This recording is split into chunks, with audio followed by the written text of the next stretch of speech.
Let's have a look at ways to crop a shot to improve its composition.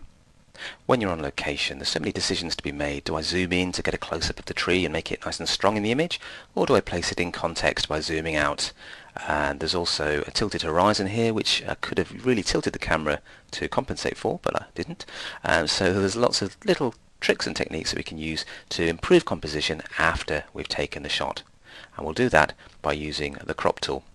Now you could edit your photograph at the end by cropping it after you've made other essential fixes like changing color and tweaking levels. But it's worth cropping at the start because then you know what you're dealing with. You know that if you've cropped out this little object here, you don't need to worry about cloning it out later, for example.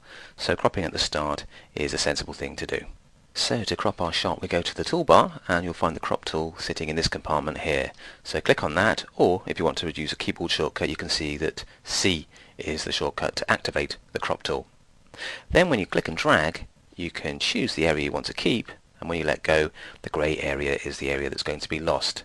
Now I'm cropping by dragging the corner handles here, and you can see that I'm changing the shape quite dramatically, and that is a very amateur thing to do because you end up with a variety of different shape photographs that won't fit into an album. They'll all be slightly different, so I'm going to just hit escape to come out of that and then start drawing again. But this time what I want to do is to change it to a specific size and a specific ratio, and you can do that.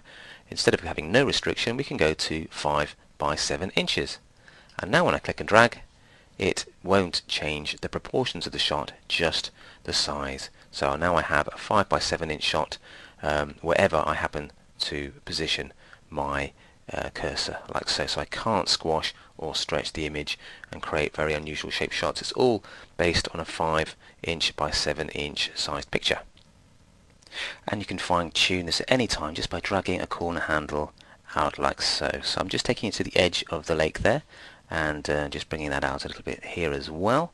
I'm losing a lot of the edge of the frame and the top of the sky, and the other thing to do of course is to straighten the horizon, and we can do that while cropping by moving outside of the area, and you can see the icons changing now on the cursor to a little rotate icon, and we can just rotate it like that so that the bottom of the image is now running parallel with the landscape's horizon, and that's going to straighten up the landscape and the tree as well. So let's just click the tick when we're happy to commit the crop like so, and you can see of course at the top we've got width and height as 5 inches by 7 inches, so we know that that preset is working properly. So click the tick or click return, and that will apply the crop, and you can see that it straightened it as well as zooming in to crop it, and we have a much tighter shot now, and it looks a little bit better in the composition stakes, and also the horizon is now straight as well.